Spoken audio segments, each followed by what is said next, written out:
This podcast contains themes and language that may not be suitable for all audiences. Listener discretion is advised. Cripsilog. Cripsilog. Cripsilog.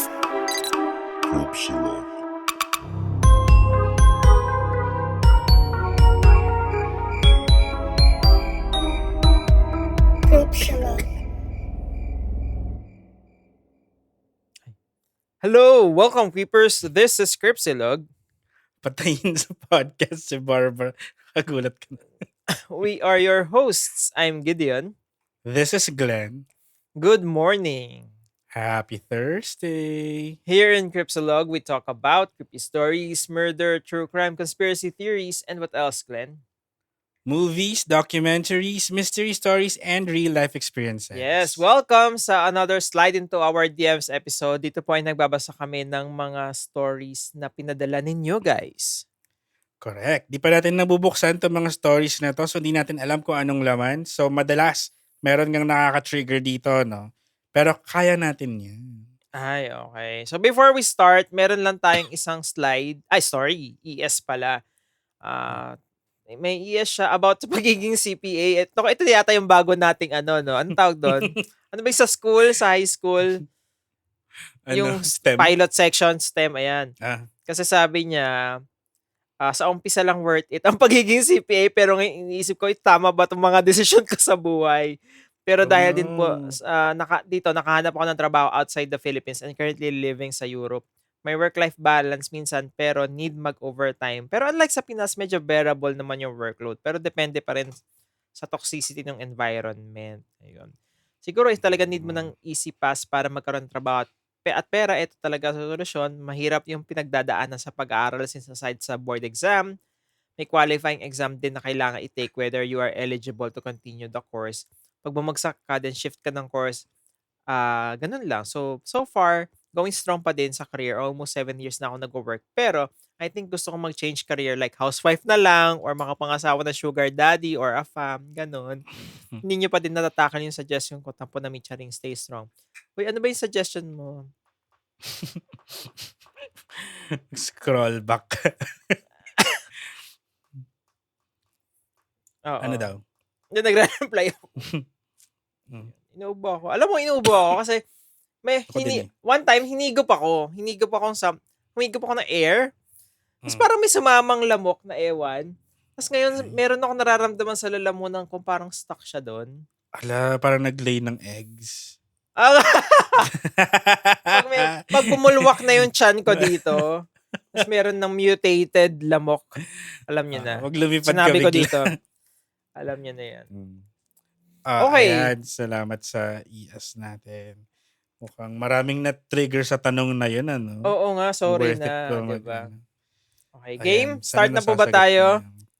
Start na po, let's go! Story time! Sa carousel, pauwi kanina, may nakatabi akong pogi. Doon ko talaga pinili umupo because of him. Kahit medyo madami pang bakanting upuan sa bus. Pag ukupo ko, naamoy ko siya. Ang bango. Minutes later, nasa Cubao na kami. Kinalabit niya ako and he asked me, malapit na po ba dito yung SM North? Ayan. Di ko alam kung bakit di na lang ako sumagot ng oo o hindi, pero sa reply ko, bakit? Anong gagawin mo doon? Medyo nagulat din ako, ba't yun yung sinagot ko? Nakakahiya, bigla pa naobliga si kuya mag-update sa akin. Sorry kuya, pagod lang talaga sa work, the end. Feeling ko Thank you, mag-anonymous to. So, Oo. sabaw moment sa Mm-mm. transpo. Sana nagkamabutihan kayo after niyang i-explain kung anong gagawin niya sa Oo. SM North. Ano, Ba't nagkapalitan na kayo ng socials. Socials. Okay. Thank you. Salamat. Thank you. Thank you. Next. Sorry. Yo, what's up mga Kuya G? Magbibigay pa po ako ulit ng second entry. Bali nakapag-send na po ulit kasi ako dati. Di ko lang po sure kung nabasa. My name is Strange. Sana po maalala nyo and I hope mabasa nyo po ulit to. Medyo nakakaya kasi ang pangit ng shinare ko sa inyo last entry ko. Hindi rin namin matandaan. So hayaan mo na. Ang daming typo sa cellphone lang po kasi yun. Sorry. Bala ko rin po sana mag-voice message kaso boses bakla ako kaya wag na. Masama. Anong problema? May Wala. problema ka ba sa bakla? Walang problema doon, okey lang. Okay. By the way, mga kuya, episode 283 na po ako. Konting tumbling pa, aabot na ako. So, eto na po, mag-start na po tayo. Tara, higa. Pa-trigger warning na rin po pala. Trigger warning ng, malalaman natin kung ano. Saka pwede po bang request na si Kuya Glenn ang magbasa o sumakto? Oo, sakto. Ang hot po kasi ng boss niya. Lul! Ang cute mag-react ni Kuya Gideon. Yun lang po, thank you. Natandaan niyo po ba yung last entry ko na pugot na ulo? Tapos may note ako na if ever na buhay ako, so eto na nga po, yung mga panahon na nag-send po ako ng first entry, dun po yung time na nangyari yun.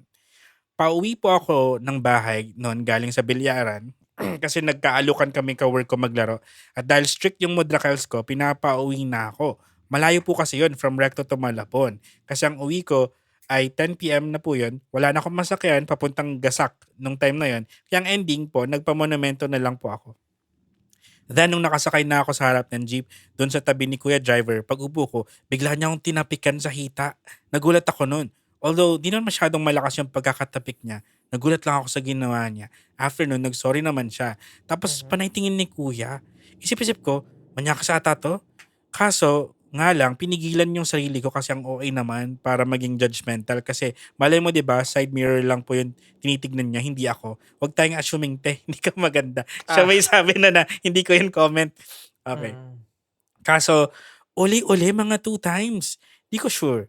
Inintindi ko na lang kasi baka nahirapan siyang gamitin yung parang joystick niya. Oo. Joystick. Ano ba tawag doon, guys? Cambio. Sa may bandang gilid niya, di pa ako sure kung anong tawag doon. Masikip lang po kasi yung jeep niya, yung tipong 14 lang na tao yung kasya. Tapos I see. tig 7 kabilaan, ganun. Tapos maliit lang yung upuan sa harapan. Yung tipong pisngi lang ng pet ko yung kasya kasi pinagpilan namin ng katabi kong magkasya doon. Pinagpilitan. Pinagpilitan. So yun na nga po, nung makapunta ako sa bababaan ko, pinigilan niya po muna ako. Then nagtaka ako. Tapos nagsalita siya, sabi niya sa akin, "Ma'am, pag uwi mo, sunugin mo lahat ng damit mo, pati yung panloob mo. Kasi buong biyahe kang walang ulo." Totoo ba? Oo. Kaya rin kita tinatapikan para mawala epekto. Kaso, wala talaga. Hanggang ngayon kasi wala pa rin eh. Hala? Napatigil ako kasi akala ko nagbibiro lang si Kuya Driver. Kaso nga halata rin kasi sa mukha niya na seryoso siya. Putla rin yung mukha niya. Nag-thank you naman ako kay Driver para sa warning niya. So ako na-shook ako. Feeling ko namumutla na ako noon. Although, hindi ko nakikita yung sarili ko. Okay. Yung girl itong 11 nag-send. PM. Oo. Ayan. Okay. Just for context. Asan na ako? So, ayun nga po, nung ito pala, 11 PM, nakauwi na ako sa bahay, tulala ako nakahiga sa kama namin. Tapos si mama, kinumusta ako. Tapos si tita naman nagtataka. Kasi nga po mga kuya, every time kasi, pag may lakad ako na pinapawi ako agad ni mama, nagwawala ako pag uwi, kesyo di ko na-enjoy yung gala ko. Tampo lang po yun. Twice a month lang kasi ako gumagala, depende sa mood. So yun nga, nagtaka si mama, ba't di raw ako naiinis sa kanya? Kasi ready na raw yung tenga niya sa bibig ko. Tapos doon ako nagkwento nung nangyari sa jeep. Tapos itong si tita, pinagmamadali ako na hubarin yung damit ko. Nanlulumo akong hinubad yung damit ko noon kasi favorite ko yung mga yun eh. Jeans ko na bagong bili na first time kong sinuot. Hoodie jacket ko, DBTK ko pa binili. Alam ko na yung DBTK ngayon. Don't Ano blame yun? the kids. Don't blame the Okay. kids. Ano yun? Parang boutique ba yun Brand. na ano? Local brand. Okay. Namamahalan daw apparently. Ate, So, titignan ko. di ko pa binili. Tapos white na rubber shoes na favorite ko rin. Ay, sorry. Ano yun? Sorry. Favorite ko yung mga suot ko. Bagong bili. First time kong sinuot hoodie jacket na DBTK ko pa binili. Tapos white rubber shoes na favorite ko rin.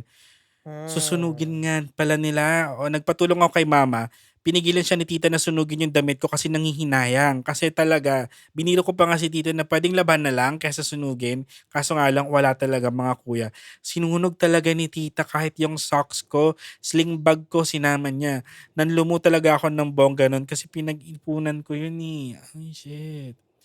Nang mahimasmasan na kami, doon ako nagtaka na bakit pala nasa bahay namin si tita, di naman taga sa amin yun. Doon na siya nagkwento na kung bakit ganun siya ka-eager na sunugin yung damit. May reason pala mga kuya. Bakit? Kasi nung umaga na nangyari yung krimen, which is nasa work pa ako, bago ako gumala, ang reason din kung bakit nasa bahay siya ay dahil gusto niyang ikwento kay mama yung gabi bago nagkaroon ng masamang nangyari sa kapitbahay niya. Oh. Yung gabi daw kasi na yon, mga bandang 11 p.m, nakita niya yung kapitbahay niya, wala ring ulo. Kasabay nun yung inaanak niya. Nung una, si tita nagtaka kasi bakit walang ulo yun? Ang mali lang, di niya pinansin kasi nga, di po ba, yung pamilya namin is hindi naniniwala sa mga kababalaghan. Kaya ang ending, pinabayaan na lang.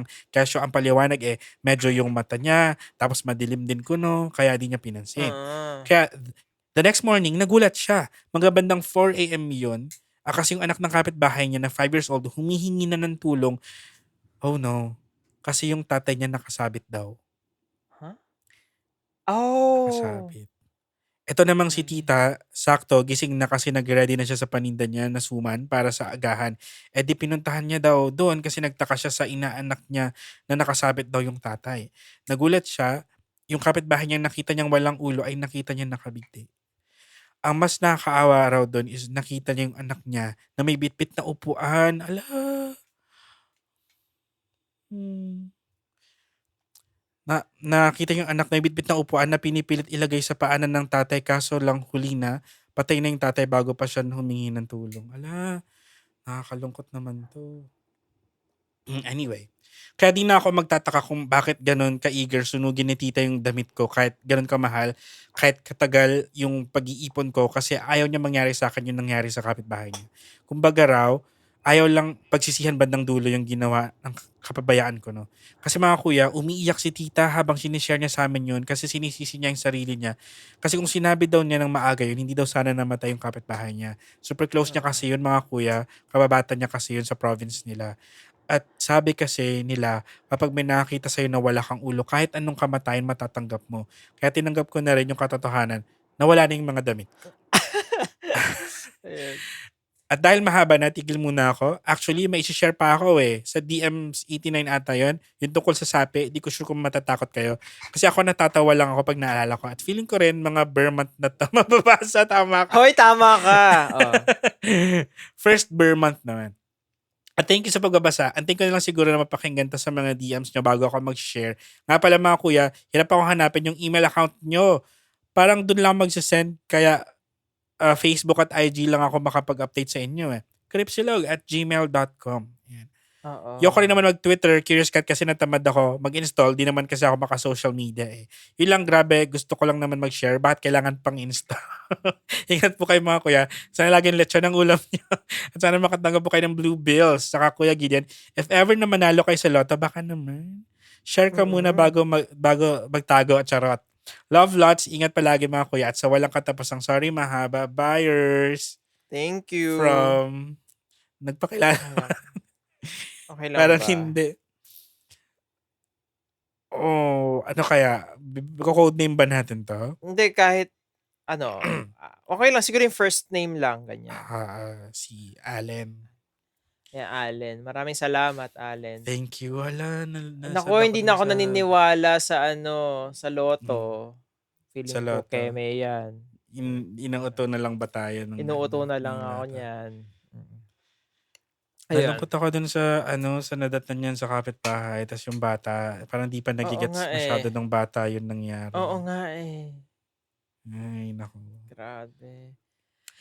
Ay, ikaw ba, may kakilala ka na ba na ganito yung nangyari, nakitaan ng pugot ng ulo or pugot ng ulo, walang ulo, or Walang ikaw ba ulo. mismo? Oo. Hindi ko pa Wala pa na-try, naman. pero hindi ko rin alam anong gagawin ko pagka nangyari sa akin. Ikaw ba? Kasi hindi, iniisip ko kasi kung gusto mo talaga yung damit, 'di ba? Lahat ba Paglalaban ng mo. articles? Oo. Lahat ba Lahat, pati brief ganon? Pati bag nga Pati yung sling bag Pati niya bag? nga Oo, nadala-dala Okay. niya nung araw na yun. Lahat. Paano yung mga laman ng bag? Baka naman hindi. Akala ko damit lang ang rule, 'di ba? Bakit pati bag? Pati sling bag daw niya. So, basta suot siguro. Paano kung... Paano yung kung laman naka-watch? yung laman ng Yung Apple Watch, ganyan. Oo, Di ang ko kaya. dami naman. Patayin nyo na lang ako. Sorry. Nagagamit mo ba yung Apple Watch? So, siguro Oo, yung Apple fitness. Why? Wow. Fitness. Naisip ko lang, Pang 'di ba? 'Di ba, hmm, alam naman natin yung rule na ganito na 'pag may nakita kang pugot ng ulo, susunugin mo yung mga damit nung pugot na mm. ulo. And wala lang, naisip ko lang yung ano, paano kung yun nga, katulad sa kanya, paborito mo yung damit. Medyo mahirap for you, 'no, na tanggapin na kailangan sunugin. And Hmm, sakit-sakit. para dun sa mga tao na hindi naniniwala, will you still be doing it, 'di ba? Oo nga, kahit hindi ka naniniwala or gusto mo bang i-test? Gusto mo bang malaman Ano, kung magkakatotoo pagka kailangan hindi mo kitaan ka sinunod? munang pugot ng ulo, Oo. 'di Let us naman, know kung may ganyan kayong mga stories. Naku, nalungkot ako. Alam mo ba ito nalungkot? May nakita ako Bakit? sa video one time sa Facebook dati before, di ko alam kung banned na tong video na to ngayon. Pero Oo. may tatay na nag-Facebook live siya. Hmm, Tapos kasama niya yung anak niya na napakaliit pa nung bata. Tapos hmm, ayun din yung ginawa niya. Nagtali siya ng alambre oo. sa Babae doorway. or lalaki? Lalaki, yung tatay. Tatay Okey. nga. Tapos umakyat Okey, siya dun sorry. sa Oo. umakyat siya dun sa upuan tapos sinabit niya nga yung sarili niya dun. Tapos yung bata, hindi niya naiintindihan tapos tina-try niyang iangat yung tatay niya tapos hindi niya magawa. Tapos naka-live Ah, sila. Parang ah. naiyak talaga ako dun. Ewan ko kung Kasi nakita may niyo yung nakita video din na yun. akong ganyan na live, Hmm, nanay naman. Tas may iba naman. anak niya rin kasama, baby Mm. din at nag-live din sila. Grabe, So, kaya ayun yung naalala ko. Kaya saan tinanong ko kung umaisip ano, kasi baka yung umaisip nanay yung naalala ko. mm. Kung lalaki yung tatay o babae. Oo. Sana wag niyong maisip gawin yun, yung mga anak niyo kawawa. Okay, Hmm, anyway. hindi, Okay. ano lang, yung bakit may gano'n kasama yung anak, kasi yung trauma ng anak baka Oo, sa harapan yun. ng anak, ta's naka-video pa, Sana nakikita pa ayun, ng okey. hindi ko sinabing 'Wag na gawin niyo lang in private 'no, magsalita. sana wag niyo na din maisip gawin. Pero ayun. Ikaw ba? Ano, next na Okey, ba? okey next, and another one. Baka mapahamak pa ako sasabihin ko. Eto, "Hi Kuya Glenn and Kuya Gideon, pang fourth story ko na 'to sa inyo. Wag niyo na lang bigyan ng clue kung anong mga story ko before kasi medyo nakakahiya. Ay, Hindi na ako mag-aanon ngayon. So ayun, I'm Ses. Okey na 'yan, wag na yung full name ko. Ang daming demand, sorry na." Ayan, Ses. "Naisip ko lang i-share yung story ko dahil sa episode niyo about Ondoy. Episode 144 pa lang kasi napakinggan ko. Gusto kong i-share yung nangyari sa akin nung time na yon. Warning, long story ito. Start na po tayo mga sir." Ayan. Uy, malapit na pala, Ondoy Aniv 'no? September 26, tama ba? September. Ay, oo nga. I don't Ay. remember yung date na yon. Oo, ako naalala natin, oh. That was Friday, 2009. First year college ako no'n, 17 years old. Nakatira kami sa Pandacan, Manila at nag-aaral ako sa PLM. May kaklase ako nung araw na yon at ang last subject namin that time ay engineering drawing. I think hanggang 7 PM yung class namin. So yun, uwian na. Nagkayayaan kami magkaklase na mag-inuman sa bahay ng isang classmate namin na nakatira sa San Andres, Maynila. Male-late ako ng uwi kaya nagpaalam ako sa mama ko na gagawa kami ng plates sa may San Andres. Naku, ayan tayo, eh. Kunyari plates, tapos nag-iinuman pala. Ayan. Ay, ibang plate pala. Hinatupag. Plato ng sisig pala yung inatupag, ayan. Sizzling plate pala. Oo. 'Di pa ako pinapayagang uminom ng alak ni mama nun kaya takas lang ako at nagsinungaling ako. Si daddy naman nasa abroad kaya kay mama ako nagpapaalam. Maya-maya tinext ako ng ate ko. 'Di pa masyado uso nun yung Messenger at puro text at GM lang ang uso. So eto ang Hmm. ate ko na nag-text. Pagkakataon ko na naman magpa-dialogue sa inyo. Paki-dialogue kahit text message ito, okey. Ikaw si ate, ako si me, ayan. Sige. Says, hinahanap ni mama yung cellphone mo. Ay, "Ate bakit ang lalim ng boses mo?"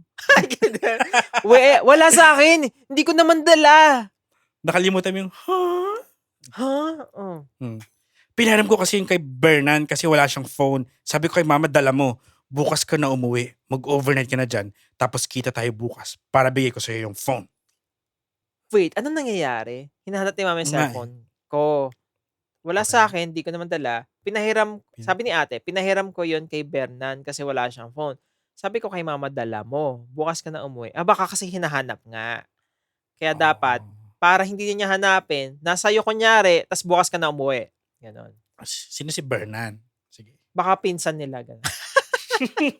Okay, ako na, game. Okay, sige. Ayan.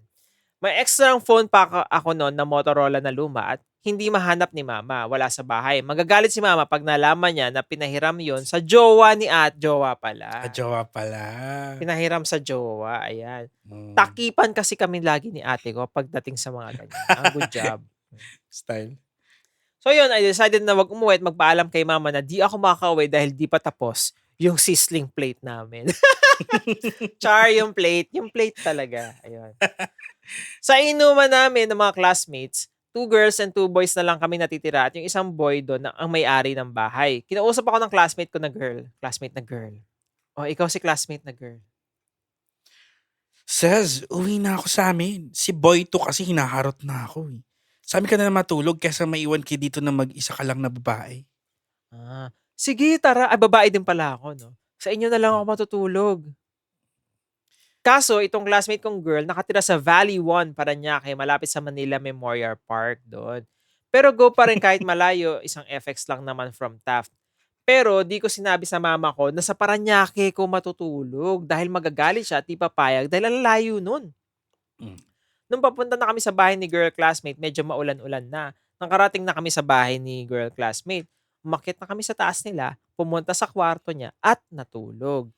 Kina next morning, sorry, tawan-tawa ako dito nung narinig ko to. Pasalubong kasi ako makinig sa inyo. Habang walang bagong episode, nakikinig muna ako nang di ko pa napapakinggan. Ayan. Back to the story. Kina next morning, Saturday na yon, paggising namin ng classmate ko, binabaha na yung baba nila.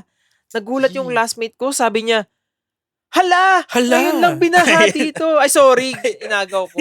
Diretso pa. Sorry. Line pala. Sige. Oh. Ay, ikaw na magsabi. Hala! Ngayon lang binaha dito. Ako medyo nagpapanik na. Nakita ko, nag-text si mama. Hinahanap ko nasan ako. Sa isip-isip ko, shit, kailangan ko nang umuwi.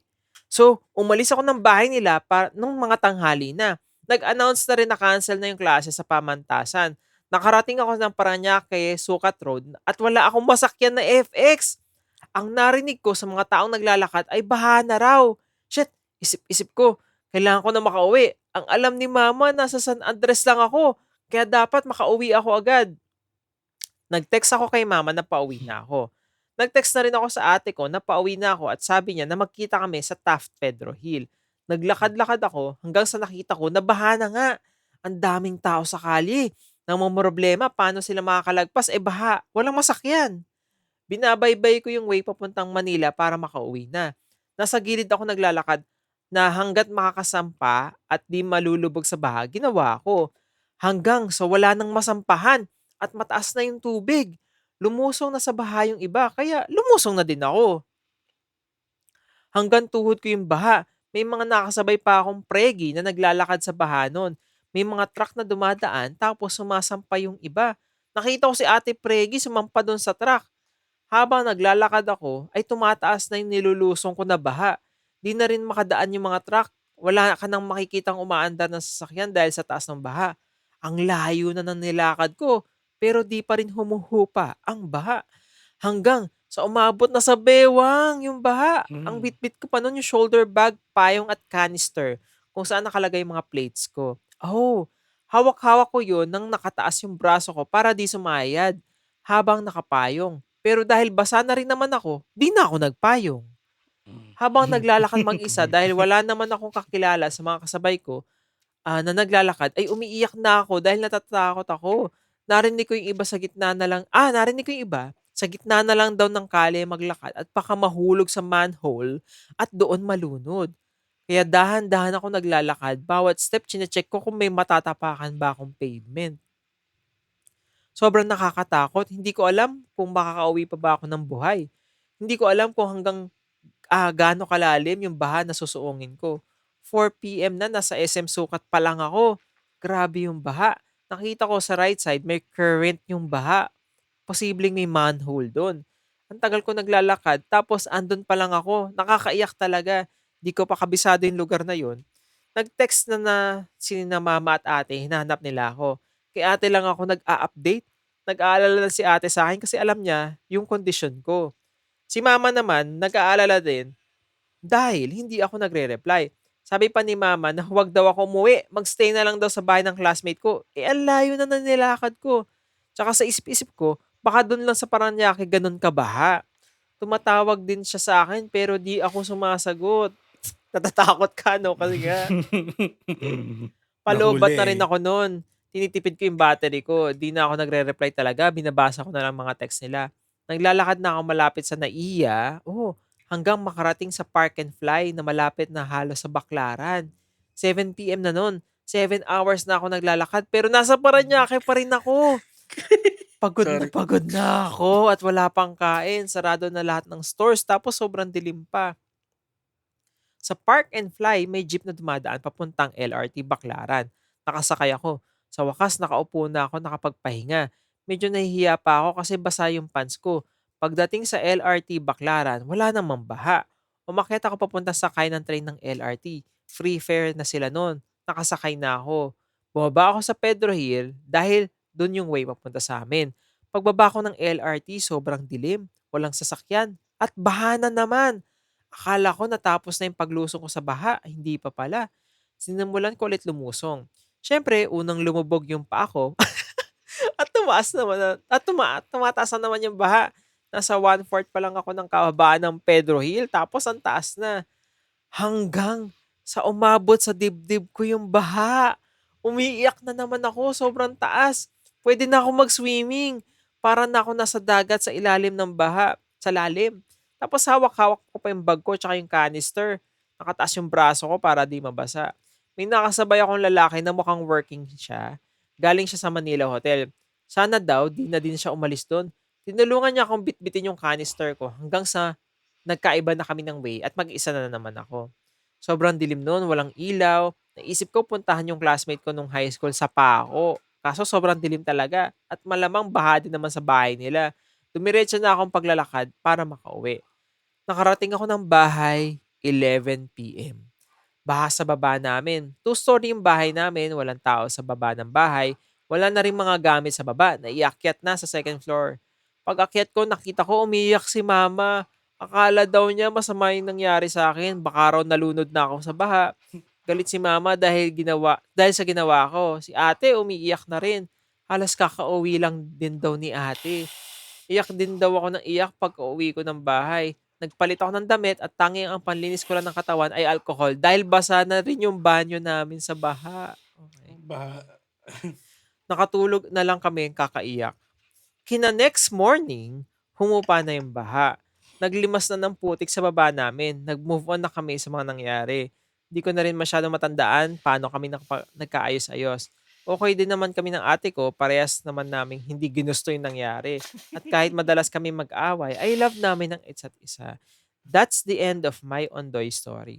I know this is not as grabe as yung mga kwento ng iba. Grabe naman talaga yung nangyari sa kanila. Sobrang sorry dahil napahaba talaga yung story ko. Ganon din kasi kahaba yung nilakad ko. Sorry. Dinamay mo kami ha. Pero seryoso, very wrong ang ginawa ko. I-admit naman. Kaya dapat nakinig talaga tayo sa mga magulang namin. Wag na wag magsisinungaling dahil yun ang ikapapahamak mo.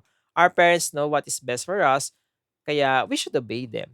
Kung hindi ako nagpasaway noon, nasa bahay lang siguro ako noon at hindi naglakad ng malayo habang lumulusong sa baha. Pero, pero patay si ate dahil pinahiram yung cellphone. Grabe yung baha na yun, hindi normal. Sobrang taas ng water level. Akala mo nagka-tsunami sa Pilipinas, umuulan lang naman. Nabalitaan ko noon na dahil nag-release daw ng tubig ang isang dam kaya raw tumaas ng ganon yung tubig. Okay, napahaba na talaga. Thank you for reading my long story, G-Boys. More episodes po sa inyo. Take care, Ses. Gusto ko maligo after ng story. Feeling ko ang lagkit-lagkit na pag-uwi. Ikaw ba Ang lumusong putik sa tubig. ganda? Ayan, takipan pa kayo more ng ate mo. Kaya nangyari yung mga bagay-bagay. Naalala ko yung Ondoy nung sa other part ng Pasig. 'Di ba sobrang taas nga ng baha. Alam mo yung naglalakad na sila sa kable ng kuryente. Wala. Kasi Doon na to umabot namungtong? na doon. Oo. Alam mo yung Oh my God. naggaganon. Huh? Doon nagko-cross sa mga kable ng kuryente kasi nga sobrang The taas fuck? ng My tubig. God. New skill acquired. Alin? Di ba, trapeze din sa ano? Oo, nagganon sila. May picture nun sa My online. goodness. Sa Pasig Shit. yun eh. Ayan, alam mo, isa yan sa mga dahilan kung bakit ayoko pupunta-punta sa mga lugar tapos di ako nagpapaalam sa nanay ko. Oh. Kasi baka pag may nangyaring something doon, in-expect ka niya you're somewhere. Tapos dun ka sa lugar ng something.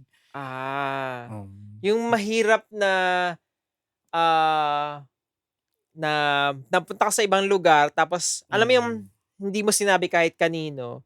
Tapos dun ka, alam mo yung tamaan na aksidente or kahit ano. Kasi malalaman na, okay, nandito ka in the first place. Oo, ba't So, ka ayun, nandyan? malalaman. Oo. But, halimbawa, punta kang, diba, nasa office ka dapat, nag-sick leave ka, pumunta ka somewhere, tapos tinamaan ka ng Oo, kidlat doon doon. ka na-aksidente. Oo. Tapos, tataka lahat, ba't nandun siya? Dapat nasa office. Mm. Ayun, so...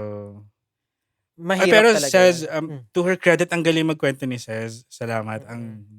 Na-visualize ko talaga. Naisama mo kami sa paglalakad mo Sa mula journey mo. Sukat, Parañaque hanggang Manila. Maynila. Diyos ko Oh po. my God. Huwag mo na ulitin. Swerte din tayo. Ikaw ba nasa bahay ka lang nun, nung Ondoy? Oo, sa bahay lang. Lalabas dapat kami noon kasi may classmate akong nagpapa-reunion. Oo. Sabi ko, tapos nag-comment, nag-text siya na, ay wag na lang pala guys, malakas ako ulan. Siyempre, tuwan-tuwa ako pag may naka-cancel na lakad. Ang hindi ko alam, hindi lang pala simpleng ulan. Kaya pala nagka-cancel kasi lubog na pala ang maraming Diyos lugar. ko. Sa amin, hindi siya pumahay. In fairness dito sa kanila, parang isang araw lang humupa na. Sa amin kasi parang Wala na 1 din. month. 1 month Sabi yung nga, baha. di ba? Tapos nag-iba na yung kulay ng tubig tsaka yung the smell. Eh di wala rin kuryente hanggat di nawala yung baha. Oo, wala Or rin meron. kuryente. Shit, Wala 1 rin. month. 1 month kayo walang kuryente nun. Umalis na rin kasi ako after a week. Pumunta akong Bulacan kasi hindi baha sa Bulacan. Doon ka na muna nag-stay. Ang ginawa ko, alam mo yung sumakay ako ng alam di ba syempre, may pagbaha may mga may mga nagbabangka, may mga nagkakariton, tas doon ka sasakay kung ayaw mo lumusong. Wow, lakas baka Nagganon ako. Venice. Oo. Sumakay ako ng gano'n. Although nabaha din naman ako sa ibang area. So nung dumating na ako sa part ng Pasig na hindi masyadong baha, alam mo nag-Dota pa ako doon. Alam mo yung basa yung shorts ko dahil Basa lumusong ako lahat ng baha sa ibang part. Pero Nakapag-Dota nag-Dota pa ako. Tapos Yung nakiligo ako sa priorities. nakiligo ako sa bahay ng kaklase ko. Tapos pumunta na ako Bulacan. Tapos doon ko inintay hanggang sa humupa yung baha sa Pasig. Tapos bumalik na ako. Bumalik ka nun, nakapaglinis na sila. Bumalik ako, birthday ko a month later. Para hindi sila magalit. Iwanan pala ha. Oo, bahala kayo dyan. Ayoko na. Ayan. So, gunitain natin ang Ondoy in the coming days. Happy Ondoy Anib na pala. No? Happy. Okay. Salamat, Sez. Saan ka pa ulit? Ang ganda ng kwento. Thank you. Next. Okay. Hello again, G-Boys. This is yours truly, Boss Maeve, back by unpopular demand. Bilang na-promise ko sa inyo during my last slide, ay kikwento ko yung mga traditions ng mga mag-anak namin nung funeral ni Lola. Start na po tayo mga sir. Sandali nga lang may sumasabit na mosquito eggs. Ay! Nako. Good luck sa'yo. Ano yun? Wait lang. Bakit? Ano yun? Tumunog bigla yung music player ko biglang kumanta si Usher. Hello again, G-Boys. Spotify. Ako na lang ba? Sorry. Ito na. Dead air daw. So, my mother's side of the family ay mga Ilocano. Pero wala kay na Mother Earth ko ang nagkaroon ng Ilocano upbringing. So, we didn't really practice yung mga ginawa ng mga kamag-anak nila during the wake of my lola. This happened during the last day of the funeral and sa day mismo ng libing. So, gabi na, during the last day, we were staying dun sa room na pwedeng tulugan sa funeral chapel. Habang nakatambay kami dun sa room na yon, pumasok sa loob yung mga kamag-anak namin. Pangalanan natin si Manong C at Tita D. Since gabi nga yun at nakaidlip na kami ng slide, medyo mapagmando in a slightly demanding way yung pagkakasabi ni Manong C at Tita D ng mga gagawin para sa libing the next day. Mind you, bukas pa nga. Para bang nagmamadali sila at pinapagawa na as in now na yung mga traditions. Also, di ko na maalala lahat, pero if may Ilocano creepers who know about these practices, share nyo naman. May tinatawag kasi ang mga Ilocano na pabaon dun sa nag-pass away. I think di naman nakakaiba to na ilalagay sa otaol at isasama paglibing ang mga gamit such as rosary or pag may importanteng gamit siya na isasama sa kanyang paglibing. Pero itong sa lola ko ay napaka-specific. Mag-impake daw sila ng bag with a full set of clothes, shoes, at slippers, even a fresh set of underwear. Bilang natutulog nga ako noon at hindi maganda ang pag-uutos nila, wala tuloy ako sa mood. I was low-key sarcastic nung sinabi ko kay Tita D. In a polite way pa nga ako nito, pero na-bad trip talaga ako noon dahil ginising ako. Bakit po kailangan lahat yan? Para po ba yung bago siyang OOTD pag nagkita sila ni Lolo sa langit? Anyway, natulog ako after nun. Wala talagang nakasagot sa tanong ko ba't ginagawa yung tradition. If may Ilocano creepers na makapag-explain, baka naman. Cut 2. Araw ng Libing. This is completely new tradition na i-share ko. Spoiler, ito yung tinawanan namin ng tatay ko a week after. Siguradong nabawasan ng ligtas points namin. So ito yung time na isasakay na sa karo yung ataul ng lola. Tapos lahat ng sasama sa libing ay sasakay na sa respective vehicles since wala naman maglalakad dahil mainit at tanghaling tapat. Oh. Itong si Tita D, naghihila ng kamag-anak na kasama niya sa loob ng karo kasama yung ataol ni Lola. Huh? Doon niya gustong sumakay. Ayun, tumakbo ako sa sasakyan namin dahil ayoko sumakay sa loob katabi yung ataol. Yung isang tita ko, ang nahila niya kasama niya sa pagsakay sa karo katabi ng ataol. Diyos ko po, bilang reklamador nga at mga magulang ko lang ang kasama sa sasakyan, si mother panereklamo rin. Ay, oh. Tapos, sige, mag-ano tayo. Ako si Ikaw na mother. si mother. Mother! Ayan. Bakit sila naghihila ng kasama sa loob ng karo?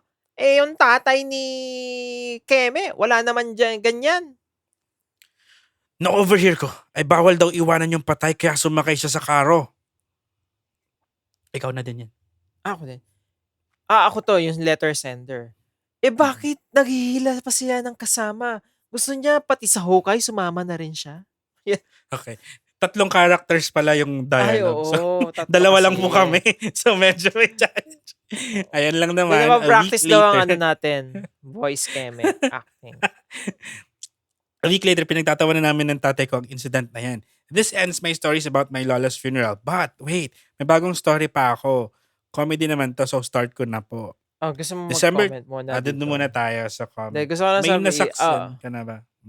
wala pa naman. Eh, yung ano lang, yung nagpapabaon, siguro yung damit nga is para sa afterlife niya, para may suot siya. Yun yung tingin ko. Tama ka doon, OOTD niya yon.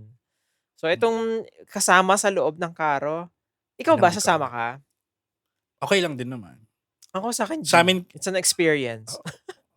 sa amin kasi, required maglakad. Umulan or Oo nga umaaraw, eh. maglalakad kayo. Papuntang simbahan and then from simbahan to sementeryo. So, mas Gina ako sumakay sa karo kaysa maglakad.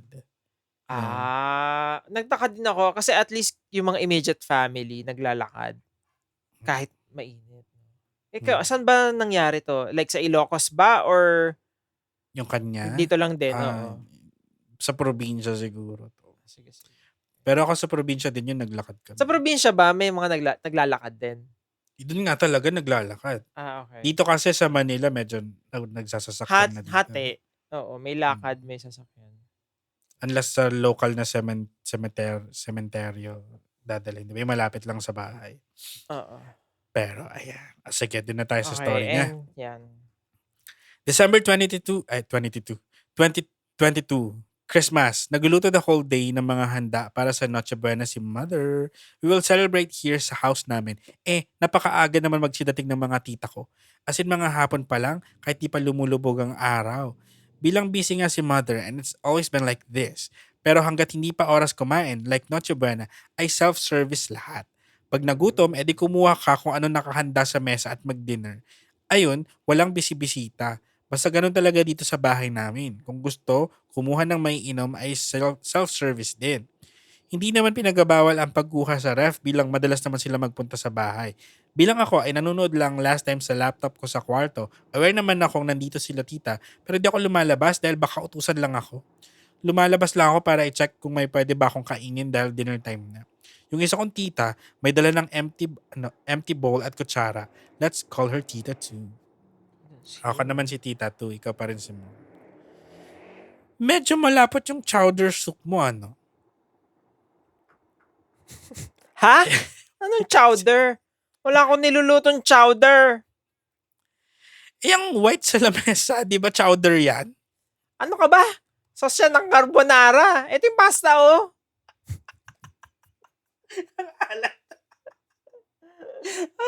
Sarap ng chowder mo.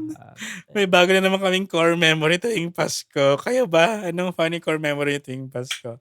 Mercy and compassion and accessible public transport para sa lahat. Ay, true. Boss Maeve. Thank you, Boss Maeve. Thank you, Boss May. Mga wow Ay, man grabe. sa handaan. Meron ka noon? Pag Christmas ba, umuwi ka? Or umuwi si Ermat mo dyan? Siya pumupunta dito. Kaming dalawa lang. Anong mga, Ano bang nagkahanda mga- kayo or bumibili? Bibili na lang kami. Pero minsan gusto niya, trip niya kasi magluto eh. Oo. Sarap na sarap siya sa luto niya eh. Or supportahan mo naman yung Ermat mo. Kinakain ko naman, edible naman. Hindi nga lang siya, super pasabog na luto. Kayo ba? Diyan kayo nagsa-celebrate? Oo. Pupunta lang kami sa bahay nung tita namin, tapos doon kami kakain ng mga Lahat-lahat pagkain. kayo. Oo. Okay naman. Malapit Masarap. na Gusto ko naman yung ang oo nga, holidays na naman. Kakain na Oh naman my tayo. God. Traffic na naman. Lahat na naman. Gastos na naman. Tapos may Kabi-kabilaan pa-exchange na gift na naman na pahirapan Yeah, maghanap. kabilaan na namang regalo. Ang dami na Nagpaparinig, no? Tendang buffet. Diyos Anong ko theme po, nyo ay, amatan ka ba ng year-end party nyo? Hindi. Talaga? Pero, hindi eh. Ano ba? Kasi wala akong damit. Gano'n. Tignan natin sa this coming year-end. Ano ba ang team Walang nyo? damit. Meron ba? Kami neon. Pam-party. Wala akong pam-party. Diyos ko naalala ko lang. Gusto ko lang mag-thank you kay Ayaw kay nyo na ba ng mga ng mga Great Gatsby? At Great saka Gatsby. Tsaka Tsaka isa yung parang Hawaiian. Coachella. Coachella. Ayan. Ah, Hindi, Ano? naalala ko lang. Gusto ko lang mag-thank you kay mag-thank you tayo kay JC Teves kasi tinulungan niya tayo sa isang I thank you. post-gig. Nagtanong lang tayo ng mga tips and tricks. Maraming salamat, JC, ng Halo Halo Maraming Show. salamat And sa the best laging of the best. pag-accommodate sa mga tanong ni Gideon. Oo. Ayun. Maraming salamat. Ayun lang. Merry And Christmas sa another lahat. one. Hello po, Kuya Gideon and Kuya Glenn. Merry Christmas and Happy New Year. Ayan na nga. Ayan na nga. Alam ko naman na madaming nagsisend sa inyo, kaya advance ko na ang bati sa inyo. Ayan. Sakto naman kasi September na. Ako nga po pala si Tinyang, nagbabalik. Bakit naman po gano'n nakakakilig pag binabasa niyo yung entry namin? Pero seryoso po, nung napakinggan ko sa slide yung sinend ko sa inyo, medyo naluha ako kasi hindi ko alam yung mararamdaman ko, kung malulungkot ba ako o matutuwa. Pero salamat po sa salitang binigay niyo sa akin. Malaking bagay po ang nailabas ko yung ganong nangyari sa buhay ko.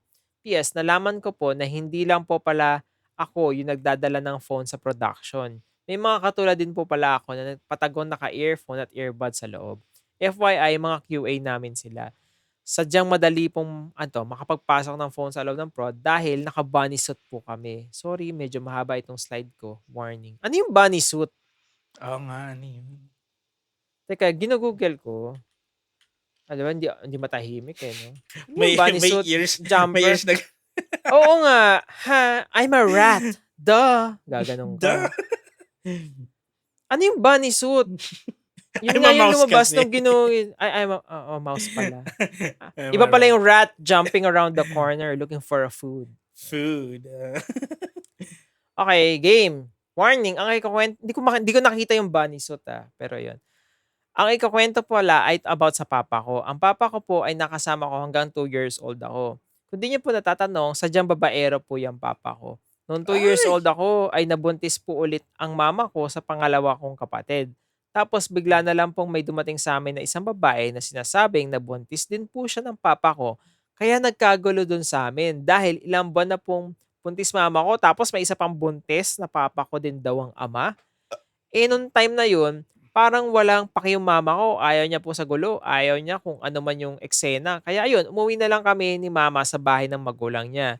Dahil po dun, sa pangalawang babae, ay naghiwalay po yung mama at papa ko. Lagi pong kinakwento ng nanay ng papa ko na pikot daw po ako ng papa ko na Ha? yun, ano, ulit? Lagi kong kinakwento ng nanay ng papa ko, so lola niya, na napikot daw po ako ng papa ko nung time na yon dahil tinakot daw po si papa ng pamilya ng babae na ipakukulong siya. So, Oh. sinong Si babae yung papa niya. hindi, I guess yung sinong second, nanay niya o yung second? the other one. Ah, hinarap po kay papa yung mga kamag-anak ng babae ng mga pulis. Kaya walang nagawa si papa kung hindi magpakasal na lang. So, ang lumalabas po, kami pa yung naging illegitimate dahil plano pa lang po nila mama magpakasal nung time na yun. Kaya lang, nabuntis si mama sa pangalawa kong kapatid. Oh my Ayun, God! ayun, nakasal. Nakasal po ang papa ko doon sa babae na nabuntis din daw. Hanggang sa nanganak na po si mama, tapos nanganak na din yung bagong asawa ng papa ko. Dingin sa kaalaman ng bago niyang asawa, nagkikita pa ang mama at papa ko. Kaya nakabuo pa sila ng bata. Ayun po ang bunso kong kapatid. Oh. After po nun, parang bulang nawala ang papa ko. Kami naman po tatlong magkakapatid ay inaalagaan ng mga lolo't lola namin, mga magulang na mama ko. Pagkapanganak po ng mama ko sa bunso namin, ay nagtrabaho po ang mama ko. Hanggang sa after 3 years, nakakilala po yung mama ko ng lalaki na magiging pangalawa niyang asawa. Iniwan po kami ng mama namin sa poder ng mga lolo't lola namin. Pinag-aral po nila kami, inalagaan, pinalaki ng walang mga magulang namin sa tabi namin. Hindi po kami nanghingi ng sustento sa mga magulang namin. Sariling sikap lang po ng mga lolo't lola namin. After 15 years po, ay naglakas loob akong pumunta sa bahay ng papa ko upang manghingi ng tulong para sa pag-aaral ko. Noong time na yon, dalawa na pala ang anak ng papa ko sa pangalawa niyang asawa. Nagkaroon po ako ng inggit noong time na yon dahil kita ko yung pamumuhay nila na hindi sila nahihirapan sa buhay. Kahit po labag sa loob ko nang hingi ako ng tulong, ay ginawa ko dahil wala na akong malalapitan. Sinuportahan naman po niya ako sa 1 taon na pagtira ko malapit sa kanya. Araw-araw po akong hatid sundo, sagana rin po ako sa pera. Pag kailangan ko ng pera, itatawag lang ako sa kanya para manghingi, agad naman po akong bibigyan. Pero unti-unti ko nakikita na parang umiiwas na po ang papa ko. Dahil di na niya ako binibigyan ng pera, di na rin niya ako sinusundo, di na rin niya ako pinapansin pag nasa bahay nila ako. Kaya ang Mhm. ginawa ko, hindi na po ulit ako nanghingi ng tulong sa kanya. Hanggang sa nagtapos ako ng high school, nag-chat po ang papa ko sa akin na kinagulat ko. Sabi niya, bibigyan niya na daw ako ng pangdebo ko dahil mag-18 na ako noong time na yun. Ako naman po umasa dahil syempre lahat naman siguro tayo naghagad ng debut, ng marangya. Pero para sa akin po, kahit cake lang sana. Dahil simula pa nung napunta kami sa lola namin, hindi kami nakapaghanda ng birthday dahil di kaya ng budget. Kaya yun po, umasa ako. Hanggang sa dumating yung birthday ko, wala pong papa nagparamdam. Nagalit po ako kasi umasa ako ng malala. Kaya nagbitaw po ako ng mga salita sa kanya na nagresulta ng pamblock niya sa akin. Si Mm. Airpat yun ng block. Okay. Simula po Mm. nung wala na kaming communication. Natapos ko ang grade 11 at first sem ng grade 12. Tapos tumigil na ako dahil di ko na kaya ng lola ko. Natatlo kaming pagsabay-sabayin sa pag-aaral. Kaya ako na lang yung tumigil dahil pwede na ako magtrabaho. Nag-work ako bilang dishwasher sa isang company. Okay naman ako kahit papano yung sweldo. Hindi ko na inaalala yung papa ko. Hanggang sa isang madaling araw, ay, nakapagtataka nag-chat yung bunsong kapatid ng papa ko. Oh, okay. Sinabi po, "Tinyang, iniwan na tayo ng papa mo." Sabi sabi ni tita. Sabi ko naman sa sarili ko, "Anong iniwan? Matagal na kaming iniwan 'yan." Sinabi ko pa sa tita ko, "Ano pong iniwan?" Ayun. Ayan. Tapos ang sabi ng tita ko, "Wala na si papa mo. Okey. Nagbigti yung papa mo." Doon po parang bumalik lahat ng galit ko sa papa ko. Pero di ko maiwasang maiyak dahil kahit papaano may mga magagandang bagay na ginawa si papa para sa akin. Nung time na yun ay umuwi ako sa bahay nila kahit malayo yung tinitiran ko. Nung nakita ko po yung tarp ni papa, naiyak ako agad. Tapos naikwento po sa akin ng asawa ni papa na di daw po sila okay ni papa ilang buwan na. Hindi na din daw nauwi si papa sa bahay nila. Nalaman niya may babae na daw po ulit si papa. Pero isang araw po ay umuwi daw si papa at naglinis, nagpaluto daw ng favorite niyang ulam, tapos pinatawag ang mga anak niya doon. Sabay-sabay daw silang kakain. Ayun, ginawa nila. Hanggang sa natapos sila kumain at nagkanya-kanya ulit ng ginagawa. Sa bahay ni papa ay may up and down na up and down. Tindahan sa baba, sala sa taas, saka kwarto nila. Napansin daw po nung asawa ni papa na pabalik-balik si papa na may kinukuha mga gamit. Pero common naman yun dahil alam niya naman mga lalaki may mga kinukumpuni. Ayun lang po yung naisip ng asawa niya. Kaya di niya pinansin. Hanggang sa may narinig siya na parang natumba, pero mahina lang eh, kaya di niya pinansin. Tapos after siguro kalahating oras, umakyat daw po yung bunsong anak ni papa na 3 years old sa taas. Tapos bumaba 'to, pumunta sa mama niya at sinabi daw, "Mama, si papa nakasabit, suntok-suntok ko." Nagulat daw yung asawa ni papa at nagkandara pa na umakyat sa hagdan at nakita na nakabigti na nga si papa. Alambre daw po yung ginamit. Madaming pumunta para tulungan na alisin si papa dun sa pagkakabigti pero di nila nakita yung mga tools. Mukhang plinado daw talaga. Nung natanggal na si papa ay agad nilang itinakbo sa ospital at hindi na umabot. Wala na si papa. Nalaman ng stepmother ko na kaya daw pala ginawa ni papa yon ay dahil patong-patong na ang problema na dinadala ni papa.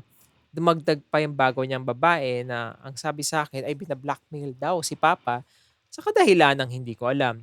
Si papa ko po kasi yung taong seryoso lang. Hindi mo alam kung ano iniisip. Grabe ko yung iyak ko nun. Nagagalit ako sa kanya, hindi na para sa akin at para sa mga kapatid ko, kundi para sa mga anak niya na 3 years old pa lang. Di niya naisip yung mga anak niya, maliliit pa. Pero siguro talaga gusto gawin ni papa yun, makasarili siya para sa akin. Yun lang po mga kuy, sorry na pahaba. Totoo po bang mahina ang mga lalaki magdala ng problema? Kasi yun po yung sinasabi nila. Hanggang ngayon po, 3 years na nakalibing papa ko pero di ko po kayang puntahan. Thank you po sa pagtsatsaga magbasa ng mga hinaing ko sa buhay. Sorry po talaga at napakahaba na. Excuse me. Madami pa akong gustong ikwento sa inyo. Buyers, Tinyang. Ay, naku, Tinyang. Grabe. Hindi ko na-expect yung story ngayon, ano? Similar din dun sa nangyari kanina. I think yung question niya na parang totoo ba yung mga lalaki mahina magdala ng problem?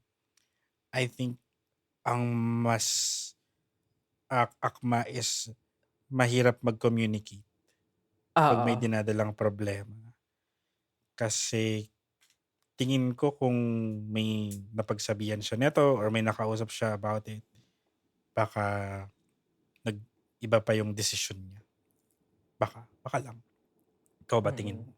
Oo, yun nga rin yung naisip ko na mahirap, mag-share ng mga dinadala kasi alam mo naman 'di ba, tinitingnan nila 'to as a sign of Weakness.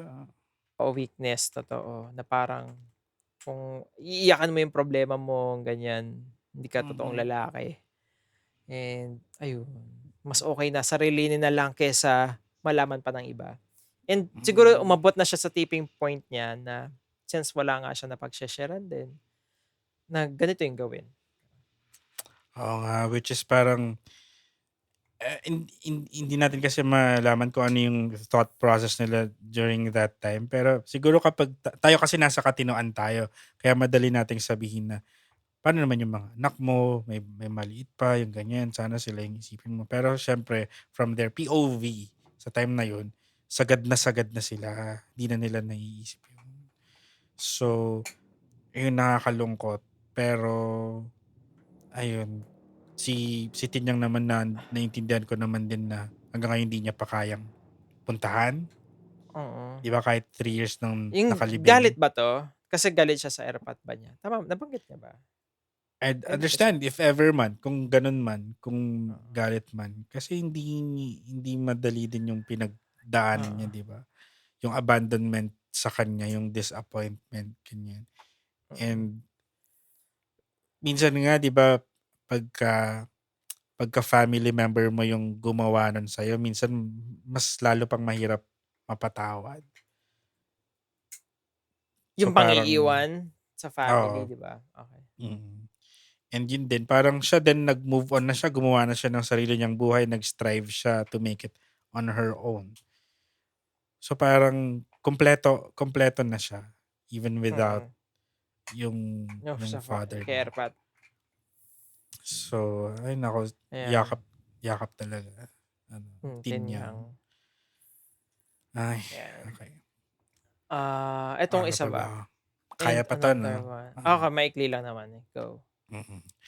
Hi, Cripsilog. This is Mike Enslin again. I don't know if my sixth sense is getting prominent nowadays.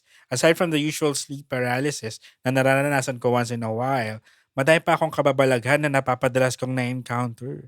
Number one, Mm. naranasan ko na mag-out-of-body experience lalo na nung sobrang pagod ako.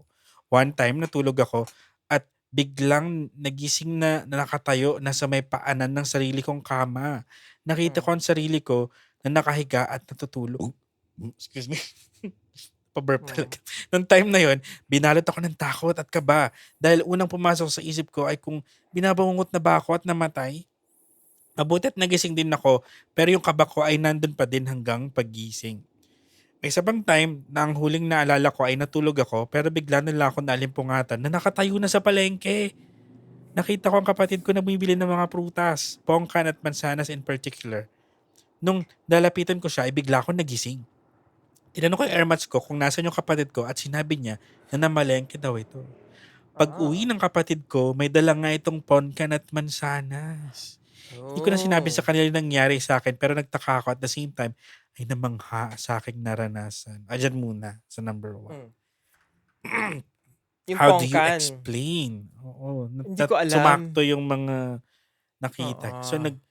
naglakbay yung kaluluwa niya. Pumunta Oo. sa palengke talaga pumunta. Para makita ko ano yung bibili ni ate. Kapat specifically. Baka hindi niya Ay, na-control eh. No? pwedeng ilang beses nangyari ito. Kasi kung one, pwede mo sabihin, sige, coincidence lang, di ba? Pero kung madaming beses na, medyo kabahan na talaga tayo. Or araw-araw naman palang bumibili ng pongkan at mansanas. So, routine pala yun. Number 2, maliban sa mga out-of-body experience ko, dumadalas din na nakakita ako ng ghost passenger pag ako'y nagmamaneho. Minsan, pag nagdadrive ako at sumisilip sa likod gamit ang rear view mirror, ay nakakita ko ng tao na nakaupo at nakatingin sa akin sa backseat. Likurang No! upuan ko mismo. Pero bigla ding nawawala. Hindi ko makilala yung mga mukha dahil sobrang bilis lang pero alam kong hindi lang isang mukha ang nakikita ko. Malabong guni-guni lang dahil ilang beses na ito nangyari. Nung una ay nagugulat ako at napapaigtad sa pagdadrive pero nakasanayan ko na din ito nung lumaon. Pag nakakita ulit ako ng mukha sa may likurang bahagi ng driver's seat, ibinabalik ko na lang ulit yung tingin ko sa harapan at nagfo-focus. Mahirap na baka ma-aksidente pa. O Gideon. Nako!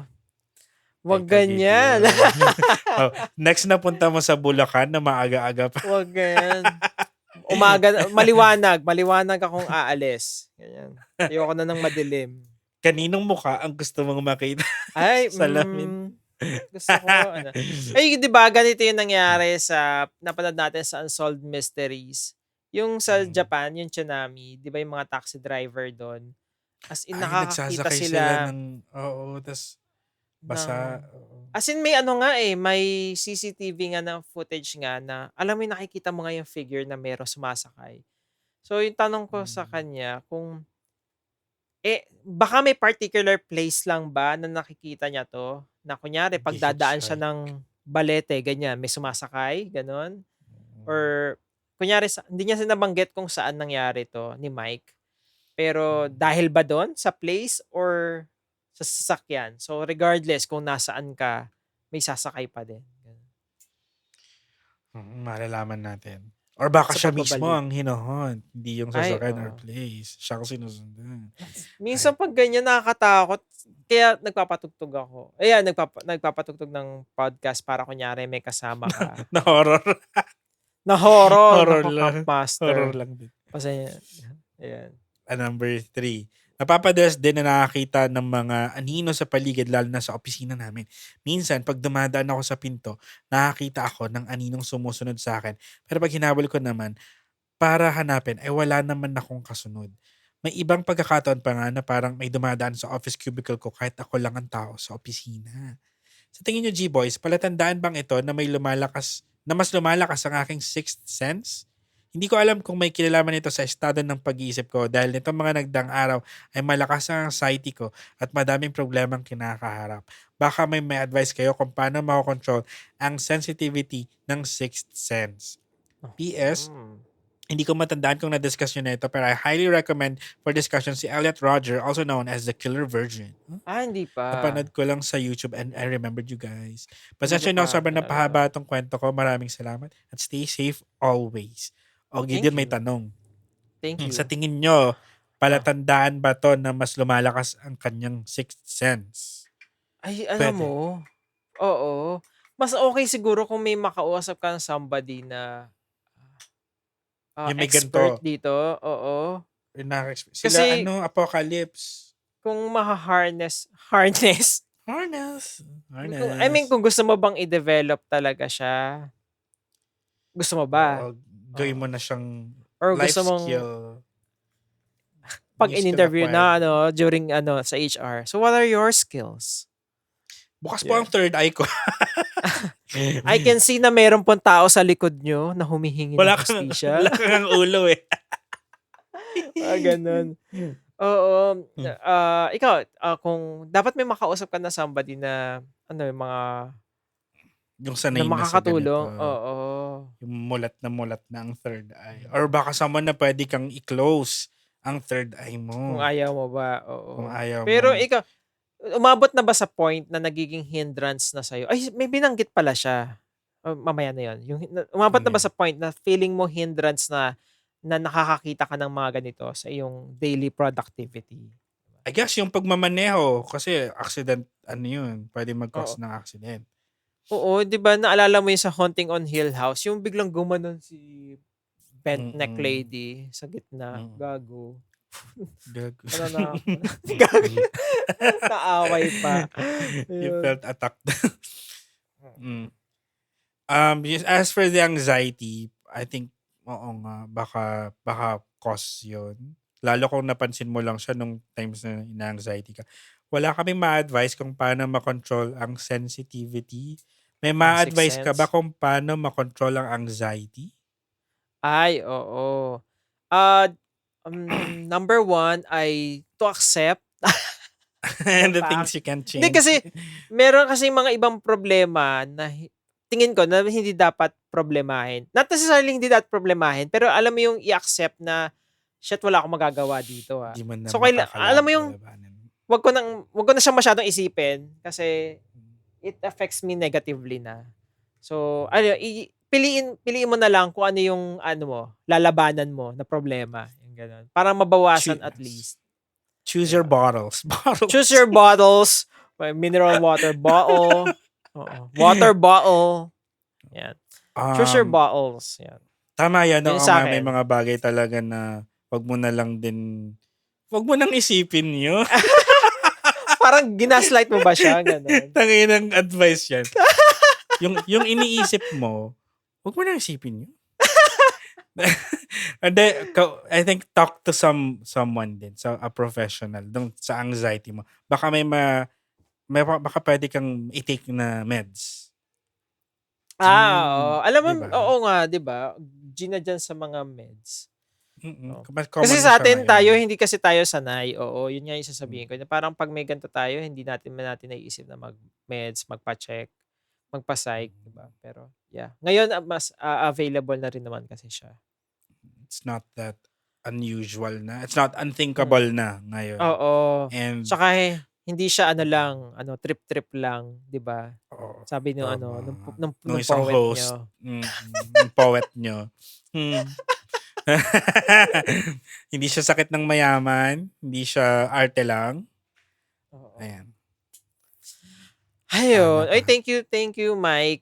Ay, meron pa bang Mike. story? Ayun lang, Wala okay. na. Thank you, Mike. Salamat sa lahat na nag-send. Yes, kung meron man kayong mga additional stories na gustong i-share sa Crepsilog, you may slide into our DM sa Facebook, Instagram, or Twitter. We are Crepsilog.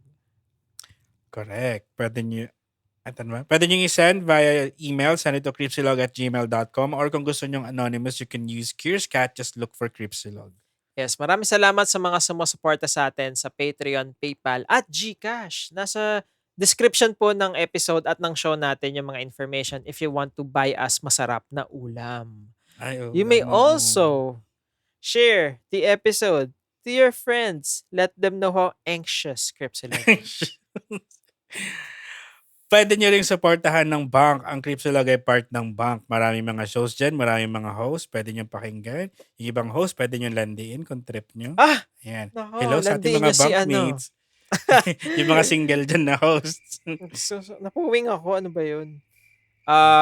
Ayun, may pa ba? Rate us 5 stars sa Spotify. And i-follow nyo din kami sa Spotify. That's a really great help. Kunyari, naka 5 episode na kayo and you find us fun.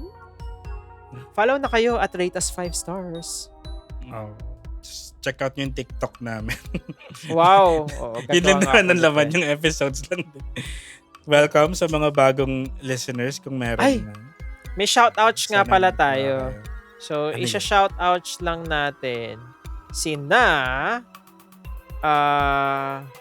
Sinon pala, sabi niya, "Hi G-Boys, just want to say na thanks for helping me conquer sa stressful life here sa Canada. I'm a new listener sa podcast nyo and I'm addicted to listening to you guys. I will share some of my life experiences here, horror, and what's in slide in our DMs. Anyways, thank you," sabi ni Zinon. Thank you, Zinon. Thank you, Zinon. Ayan, nag-message nga din pala siya. Ingat sa Salamat. Canada. What else? Yun lang. May nabanggit pa ba tayo? May nakalimutan pa ba tayo? Wala na. Wala na. Thank you very much. See you on Monday for another Naninig regular ako. episode ng Crepsilog. My name is Gideon. And this is Glenn. Mercy and compassion. Productivity bitches. Buyers. Bye.